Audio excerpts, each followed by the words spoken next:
ಪಾಕಿಸ್ತಾನಕ್ಕೆ ಸವಾಲು ಹಾಕಿದ ಭಾರತ ಚೆನಾಬ್ ನದಿಗೆ ಅಡ್ಡಲಾಗಿ ನಿಂತಿದೆ 5,000 ಕೋಟಿಯ ಬ್ರಹ್ಮಾಸ್ತ್ರ. ಮೋದಿಯ ಆ ಒಂದು ನಿರ್ಧಾರಕ್ಕೆ ನಡುಗಿದ ಇಸ್ಲಾಮಾಬಾದ್. ನಮಸ್ಕಾರ ವೀಕ್ಷಕರೇ, ನೀರು ಇದು ಕೇವಲ ಜೀವಜಲ ಅಲ್ಲ, ಅಂತಾರಾಷ್ಟ್ರೀಯ ರಾಜಕೀಯದಲ್ಲಿ ಇದೊಂದು ಅತ್ಯಂತ ಶಕ್ತಿಶಾಲಿ ಅಸ್ತ್ರ. ಇವತ್ತು ನಾವು ಮಾತನಾಡೋದಕ್ಕೆ ಹೊರಟಿರೋದು ಕಾಶ್ಮೀರದ ಕಣಿವೆಯಲ್ಲಿ ಭಾರತ ಸದ್ದಿಲ್ಲದೆ ಆರಂಭಿಸಿರುವ ಒಂದು ಮೆಗಾ ಪ್ರಾಜೆಕ್ಟ್ ಬಗ್ಗೆ. ಈ ಪ್ರಾಜೆಕ್ಟ್ ಹೆಸರು ಕೇಳಿದರೆ ಗಡಿಯಾಚೆ ಇರುವ ಪಾಕಿಸ್ತಾನದ ಇಸ್ಲಾಮಾಬಾದ್ನಿಂದ ಹಿಡ್ಕೊಂಡು ಬಲೂಚಿಸ್ತಾನ್, ಅಫ್ಘಾನಿಸ್ತಾನ್ ಎಲ್ಲವೂ ಕೂಡ ನಡುಗಿ ಹೋಗುತ್ತೆ. ಅಲ್ಲಿನ ಸರ್ಕಾರ, ವಿದೇಶಾಂಗ ಇಲಾಖೆ ಮತ್ತು ನೀರಾವರಿ ಇಲಾಖೆ ಎಲ್ಲವೂ ತತ್ತರಿಸಿ ಹೋಗುತ್ತೆ. ಆ ಪ್ರಾಜೆಕ್ಟ್ ಹೆಸರೇ ಸವಾಲ್ ಕೋಟ್. ಬರೋಬ್ಬರಿ 5,129 ಕೋಟಿ ರೂಪಾಯಿಗಳ ವೆಚ್ಚ. ಚಿನಾಬ್ ನದಿಯ ಎದೆಸೀಳಿ ನಿಲ್ಲಲಿರುವ ಬೃಹದಾಕಾರದ ಅಣೆಕಟ್ಟು. 1,856 ಮೆಗಾವ್ಯಾಟ್ ವಿದ್ಯುತ್ ಉತ್ಪಾದಿಸುವ ತಾಕತ್ತು. ಭಾರತದ ಈ ನಡೆಯನ್ನ ನೋಡಿ ಪಾಕಿಸ್ತಾನ ಏನು ಹೇಳ್ತಾ ಇದೆ ಗೊತ್ತಾ? ಭಾರತ ನಮ್ಮ ನೀರನ್ನ ತಡೆ ಹಿಡಿತಾ ಇದೆ, ಇದು ಸಿಂಧೂ ನದಿ ಒಪ್ಪಂದದ ಉಲ್ಲಂಘನೆ, ನಾವು ಅಂತಾರಾಷ್ಟ್ರೀಯ ಕೋರ್ಟ್ಗೆ ಹೋಗ್ತೀವಿ ಅಂತ ಬೊಬ್ಬೆ ಹೊಡಿತಾ ಇದೆ. ಆದರೆ ನವದೆಹಲಿಯಲ್ಲಿ ಕುಳಿತಿರೋ ಮೋದಿ ಸರ್ಕಾರ ಇದಕ್ಕೆ ಕೊಟ್ಟಿರೋ ಉತ್ತರ ಒಂದೇ: ನಮ್ಮ ಅಭಿವೃದ್ಧಿ ನಮ್ಮ ಹಕ್ಕು, ನಿಮ್ಮ ಆಕ್ಷೇಪಗಳಿಗೆ ನಾವು ಡೋಂಟ್ ಕೇರ್. ನೀವು ಕೋರ್ಟ್ಗೆ ಹೋಗಿ, ಅಂತಾರಾಷ್ಟ್ರೀಯ ಕೋರ್ಟ್ಗೆ ಹೋಗಿ, ಮಗದೊಂದು ಹೋಗಿ, but we don't care about this beggars. ಅಷ್ಟಕ್ಕೂ ಏನಿದು ಸವಾಲ್ ಕೋಟ್ ಯೋಜನೆ? 1960ರ ಸಿಂಧೂ ನದಿ ಒಪ್ಪಂದದಲ್ಲಿ ಏನಿದೆ? ಪಾಕಿಸ್ತಾನ ಯಾಕಿಷ್ಟು ಭಯ ಪಡ್ತಾ ಇದೆ? ಮತ್ತು ಭಾರತದ ಈ ನಡೆ ಪಾಕಿಸ್ತಾನಕ್ಕೆ ಎಚ್ಚರಿಕೆಯ ಕರೆಗಂಟಿನ? ಬನ್ನಿ ಇವತ್ತಿನ ಈ ಎಕ್ಸ್ಕ್ಲೂಸಿವ್ ವಿಡಿಯೋದಲ್ಲಿ ಭಾರತದ ಜಲ ರಾಜಕೀಯದ ಅಸಲಿ ಸತ್ಯವನ್ನ ಜಾಲಾಡೋಣ. ಆದರೆ ಅದಕ್ಕಿಂತ ಮುಂಚೆ ನರೇಂದ್ರ ಮೋದಿಯವರು ಈ ಪ್ರಾಜೆಕ್ಟ್ ಅನ್ನ ಲಾಂಚ್ ಮಾಡಿದ್ದು, ಅಣೆಕಟ್ಟು ನಿರ್ಮಾಣ ಮಾಡಿ ಪಾಕಿಸ್ತಾನಕ್ಕೆ ಒಂದು ಹನಿ ನೀರು ಕೂಡ ಬಿಡದಿರೋದಕ್ಕೆ. ಇವರ ಈ ನಿರ್ಧಾರದ ಬಗ್ಗೆ ನಿಮ್ಮ ಅನಿಸಿಕೆ ಏನು? ಮತ್ತೊಂದು ಸರ್ಜಿಕಲ್ ಸ್ಟ್ರೈಕ್ ಮಾಡಿ ಪಾಕಿಸ್ತಾನಕ್ಕೆ ಬುದ್ಧಿ ಕಲಿಸಬೇಕಾ? ಕಮೆಂಟ್ ಬಾಕ್ಸ್ನಲ್ಲಿ ತಿಳಿಸಿ. ಅದರಲ್ಲೂ ಮೋದಿಯವರ ಈ ಅಭಿವೃದ್ಧಿ ಯೋಜನೆಯ ಬಗ್ಗೆ ನಿಮಗೇನು ಅನ್ಸುತ್ತೆ? ಕಮೆಂಟ್ ಬಾಕ್ಸ್ನಲ್ಲಿ ತಿಳಿಸಿ. ಬನ್ನಿ ವಿಡಿಯೋವನ್ನು ಶುರು ಮಾಡೋಣ. ವೀಕ್ಷಕರೇ, ಮೊದಲಿಗೆ ಈ ಯೋಜನೆಯ ಬೃಹತ್ ಗಾತ್ರವನ್ನು ಅರ್ಥ ಮಾಡ್ಕೊಳ್ಬೇಕು. ಜಮ್ಮು ಮತ್ತು ಕಾಶ್ಮೀರ ಭಾರತದ ಕಿರೀಟ. ಅಲ್ಲಿ ಹರಿಯುವ ನದಿಗಳು ಭಾರತದ ಆಸ್ತಿ. ಅಲ್ಲಿನ ಉದಯ್ಪುರ್ ಮತ್ತು ರಾಂಬನ್ ಜಿಲ್ಲೆಗಳ ನಡುವೆ ಹರಿಯುವ ಚಿನಾಬ್ ನದಿಗೆ ಅಡ್ಡಲಾಗಿ ಈ ಅಣೆಕಟ್ಟು ನಿರ್ಮಾಣವಾಗ್ತಾ ಇದೆ. ಸಾರ್ವಜನಿಕ ವಲಯದ ಪ್ರಖ್ಯಾತ ಸಂಸ್ಥೆ NHPC ಲಿಮಿಟೆಡ್ ಇದರ ಉಸ್ತುವಾರಿಯನ್ನು ಹೊತ್ತಿದೆ. ಇದರ ಕೆಪಾಸಿಟಿ ಕೇಳಿದರೆ ನೀವು ಕೂಡ ಒಂದು ಕ್ಷಣ ದಂಗಾಗ್ತೀರಾ.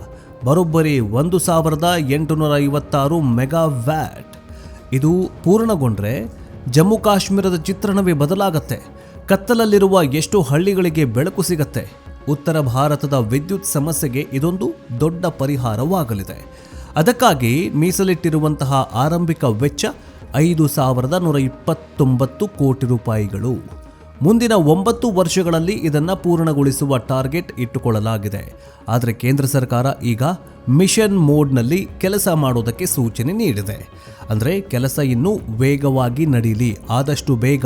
9 ವರ್ಷಗಳವರೆಗೆ ಏನು ಕಾಯಂಗಿಲ್ಲ, ಒಂದೇ ವರ್ಷ ಕಂಪ್ಲೀಟ್ ಮಾಡಿ ಮುಗಿಸ್ಬಿಡಿ, ನಾವು ದುಡ್ಡು ಕೊಡ್ತೀವಿ ಅಂತ ಕೇಂದ್ರ ಸರ್ಕಾರ ಹೇಳಿಕೊಂಡಿದೆ. ಪಾಕಿಸ್ತಾನದ ಆಕ್ಷೇಪ ಮತ್ತು ಭಯ ಅಸಲಿ ಕಾರಣ ಈಗ ಗಡಿಯಾಚೆ ನೋಡೋಣ. ಭಾರತದಲ್ಲಿ JCBಗಳು ಕೆಲಸ ಶುರು ಮಾಡಿದ್ರೆ ಪಾಕಿಸ್ತಾನದಲ್ಲಿ ಭೂಕಂಪವಾದ ಅನುಭವ ಯಾಕಾಗತ್ತೆ? ಇದಕ್ಕೆ ಕಾರಣ ಸಿಂಧೂ ನದಿ ನೀರು ಒಪ್ಪಂದ. 1990ರಲ್ಲಿ ಭಾರತ ಮತ್ತು ಪಾಕಿಸ್ತಾನದ ನಡುವೆ ಒಂದು ಒಪ್ಪಂದ ಆಗಿತ್ತು. ಅದರ ಪ್ರಕಾರ ಪಶ್ಚಿಮದ ನದಿಗಳಾದ ಸಿಂಧೂ, ಝೀಲಂ ಮತ್ತು ಚಿನಾಬ್ ನದಿಗಳ ನೀರನ್ನ ಪಾಕಿಸ್ತಾನ ಬಳಸಿಕೊಳ್ಳಬಹುದು. ಪೂರ್ವದ ನದಿಗಳಾಗಿರೋ ರಾವಿ, ಬಿಯಾಸ್ ಮತ್ತು ಸಟ್ಲೇಜ್ ನೀರನ್ನ ಭಾರತ ಬಳಸಿಕೊಳ್ಳಬಹುದು. ಆದರೆ ಇಲ್ಲೊಂದು ಕಂಡೀಷನ್ ಇದೆ. ಪಶ್ಚಿಮದ ನದಿಗಳು ಅಂದರೆ ಚಿನಾಬ್ ಸೇರಿದಂತೆ ಭಾರತದ ಮೂಲಕವೇ ಹರಿದು ಪಾಕಿಸ್ತಾನಕ್ಕೆ ಹೋಗುತ್ತೆ. ರನ್ ಆಫ್ ದಿ ರಿವರ್ ಅಣೆಕಟ್ಟು ಕಟ್ಟುವ ಹಕ್ಕಿದೆ. ಅಂದ್ರೆ ನೀರನ್ನ ಸಂಗ್ರಹಿಸಿ ಇಟ್ಟುಕೊಳ್ಳುವಂತಿಲ್ಲ, ಆದರೆ ಹರಿಯುವ ನೀರಿನಿಂದ ವಿದ್ಯುತ್ ಅನ್ನ ತೆಗಿಬಹುದು. ಪಾಕಿಸ್ತಾನಕ್ಕೆ ಭಯ ಏನಂದ್ರೆ, ಭಾರತ ಸಿವಾಲ್ ಕೋಟ್ ಅಣೆಕಟ್ಟು ಕಟ್ಟಿದ್ರೆ ನೀರಿನ ಹರಿವಿನ ಮೇಲೆ ಭಾರತಕ್ಕೆ ಕಂಟ್ರೋಲ್ ಸಿಗತ್ತೆ. ಯುದ್ಧದ ಸಮಯದಲ್ಲಿ ಅಥವಾ ರಾಜಕೀಯ ಸಂಘರ್ಷದ ಸಮಯದಲ್ಲಿ ಭಾರತ ನೀರು ನಿಲ್ಲಿಸಿದ್ರೆ ಪಾಕಿಸ್ತಾನದ ಪಂಜಾಬ್ ಪ್ರಾಂತ್ಯ ಒಣಗಿ ಹೋಗುತ್ತೆ, ಕೃಷಿ ನಾಶವಾಗಿ ಹೋಗುತ್ತೆ, ಕುಡಿಯೋದಕ್ಕೆ ನೀರಿಲ್ಲದೆ ಜನ ಸಾಯ್ತಾರೆ ಅನ್ನೋದು ಅವರ ಭಯ. ಅದಕ್ಕೇನೆ ಪಾಕಿಸ್ತಾನದ ವಿದೇಶಾಂಗ ಇಲಾಖೆ ವಕ್ತಾರ ತಾಹಿರ್ ಅಂದ್ರಾಬಿ ಭಾರತ ಒಪ್ಪಂದ ಮುರಿತಾ ಇದೆ ಅಂತ ಬೊಬ್ಬೆ ಹೊಡಿತಾ ಇದ್ದಾನೆ. ಜುಲೈ ಮತ್ತು ಫೆಬ್ರವರಿ 11ರಂದು ಪಾಕಿಸ್ತಾನದ ಜಲ ಆಯುಕ್ತ ಭಾರತಕ್ಕೆ ಪತ್ರ ಬರೆದು ನಮಗೆ ಈ ಡ್ಯಾಮ್ನ ಡಿಸೈನ್ ಕೊಡಿ, ವಿವರ ಕೊಡಿ ಅಂತ ಕೇಳಿದ್ದಾರೆ. ಇದಲ್ಲದೆ ಅಂತಾರಾಷ್ಟ್ರೀಯ ಕೋರ್ಟ್ಗೆ ಹೋಗ್ತೀವಿ ಅಂತ ಬೆದರಿಕೆ ಬೇರೆ ಹಾಕ್ತಾ ಇದ್ದಾರೆ. ಭಾರತ ಖಡಕ್ ಉತ್ತರ ಕೊಟ್ಟಿದೆ, ನಮ್ದು ಹಕ್ಕ್ರಿ, ನಾವೇನು ಬೇಕಾದ್ ಮಾಡ್ತೀವಿ ಅಂತ. ಪಾಕಿಸ್ತಾನದ ಈ ಬೆದರಿಕೆಗೆ ಭಾರತ ಹೆದರುತ್ತಾ? ಖಂಡಿತ ಇಲ್ಲ. ಭಾರತದ ವಿದೇಶಾಂಗ ಸಚಿವಾಲಯ ಇದಕ್ಕೆ ಸ್ಪಷ್ಟ ಉತ್ತರ ಕೊಟ್ಟಿದೆ. ನೋಡಿ, ಈ ಯೋಜನೆ ನಮ್ಮ ದೇಶದ ಒಳಗಿದೆ, ಇದು ನಮ್ಮ ಸಾರ್ವಭೌಮ ಹಕ್ಕು. ನಾವು ಒಪ್ಪಂದದ ಒಂದೇ ಒಂದು ಸಾಲನ್ನು ಕೂಡ ಮುರಿದಿಲ್ಲ. ನಾವು ಕಟ್ತಾ ಇರೋದು ರನ್ ಆಫ್ ದಿ ರಿವರ್ ಅಣೆಕಟ್ಟು. ಅಂದರೆ ನೀರು ಬರುತ್ತೆ, ಟರ್ಬೈನ್ಸ್ ತಿರುಗತ್ತೆ, ವಿದ್ಯುತ್ ಬರುತ್ತೆ, ನೀರು ಮುಂದೆ ಹೋಗತ್ತೆ. ನಾವು ನೀರನ್ನು ತಡೆದು ನಿಲ್ಲಿಸ್ತಾ ಇಲ್ಲ ಅಂತ ಸ್ಪಷ್ಟ ಉತ್ತರವನ್ನು ಕೊಟ್ಟಿದೆ. ತಜ್ಞರು ಕೂಡ ಇದನ್ನೇ ಹೇಳ್ತಾ ಇದ್ದಾರೆ. ಸಿಂಧೂ ನದಿ ಒಪ್ಪಂದದಿಂದಲೇ ಭಾರತಕ್ಕೆ ವಿದ್ಯುತ್ ಉತ್ಪಾದನೆಗೆ ಅವಕಾಶ ಇದೆ. ಇಷ್ಟು ವರ್ಷ ನಾವು ಸುಮ್ಮನಿದ್ವಿ, ಈಗ ಮೋದಿ ಸರ್ಕಾರ ಬಂದ ಮೇಲೆ ಆ ಹಕ್ಕನ್ನು ಚಲಾಯಿಸ್ತಾ ಇದ್ದೀವಿ ಅಷ್ಟೇ. ಪಾಕಿಸ್ತಾನಕ್ಕೆ ಈಗ ಅರ್ಥವಾಗಿದೆ, ಹಳೆಯ ಭಾರತ ಬೇರೆ, ಇಂದಿನ ಭಾರತವೇ ಬೇರೆ ಅಂತ. ಸುಮ್ಮನೆ ಬೆದರಿಕೆ ಹಾಕಿದ್ರೆ ಕೆಲಸ ಆಗೋದಿಲ್ಲ ಅಂತ ಈಗ ಮನವರಿಕೆಯಾದಂತೆ ಕಾಣಿಸ್ತಾ ಇದೆ.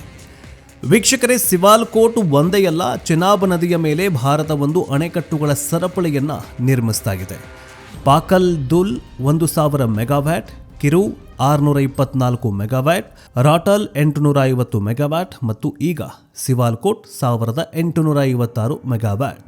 ಇವೆಲ್ಲವೂ ಸೇರಿ ಸಾವಿರಾರು ಮೆಗಾವ್ಯಾಟ್ ವಿದ್ಯುತ್ ಉತ್ಪಾದನೆ ಆಗಲಿದೆ. ಇದರ ಸ್ಟ್ರಾಟಜಿಕ್ ಅರ್ಥ ಏನು ಗೊತ್ತಾ? ಒಂದು ವೇಳೆ ಪಾಕಿಸ್ತಾನ ಗಡಿಯಲ್ಲಿ ಹೆಚ್ಚು ಕಡಿಮೆ ಮಾಡಿದ್ರೆ, ಭಯೋತ್ಪಾದನೆಯನ್ನು ನಿಲ್ಲಿಸದೆ ಹೋದರೆ ಭಾರತದ ಕೈಯಲ್ಲಿ ಈಗ ನೀರಿನ ಕೀಲಿ ಕೈ ಇರುತ್ತೆ.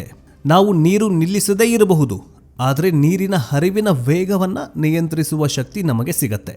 ಇದು ಪಾಕಿಸ್ತಾನಕ್ಕೆ ನುಂಗಲಾರದ ತುತ್ತಾಗಿದೆ. ಇಲ್ಲಿ ಇನ್ನೊಂದು ತಮಾಷೆ ಏನು ಗೊತ್ತಾ?